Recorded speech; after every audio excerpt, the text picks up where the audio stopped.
अस्सलाम वालेकुम दोस्तों। एपिसोड बात करेंगे बाल स्क्रू और रैक एंड पिनियन के ऊपर।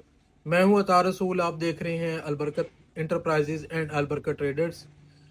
एपिसोड 12 है। इसमें हमने बात करनी है बॉल स्क्रू और रैक एंड पिनियन का रोल एक सीएनसी फाइबर लेजर मशीन के अंदर क्या होता है।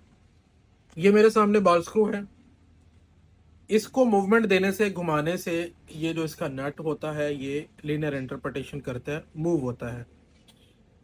ये बेसिकली हमारे फाइबर लेजर मशीन के अंदर जेड एक्सिस पे यूज होता है और इसको यहाँ से हम सर्वो मोटर अटैच करते हैं कपलिंग के साथ, तो ये उस प्लेट को जिस पे हेड फिक्स होता है उसको अप डाउन मूवमेंट दे रहा होता है।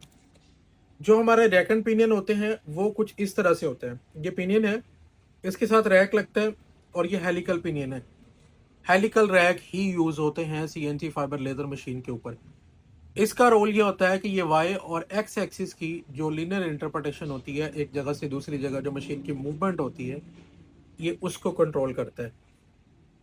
सर्वो मोटर अटैच होती है, उसके आगे गियर अटैच होते हैं और गियर के आगे ये पिनियन अटैच होता है और इसके आगे रैक लगा होता है। यहाँ पे पूरी एक स्लाइड लगी होती है लंबी, एक्स के ऊपर भी और वाई एक्सिस के ऊपर भी।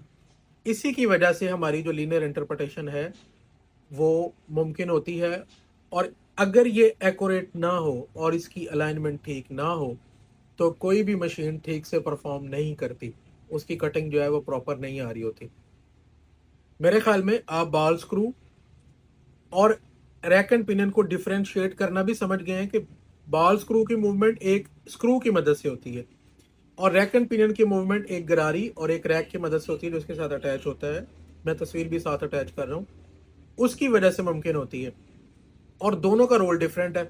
वो जेड एक्सिस में अप डाउन मूवमेंट के लिए होता है। एक्यूरेसी के लिहाज से अगर देखा जाए तो ये दोनों ही बेमिसाल है।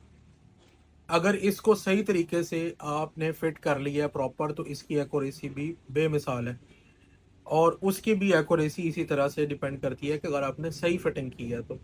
ये डिपेंड करता है आपके मशीन मैन्युफैक्चरर पे या असेंबलर पे। ठीक है, मेरे ख्याल में आप इन दोनों चीज़ों का फ़र्क भी समझ गए हैं और ये भी समझ गए हैं कि इनका सीएनसी फाइबर लेजर मशीन के अंदर रोल क्या होता है। बहुत शुक्रिया।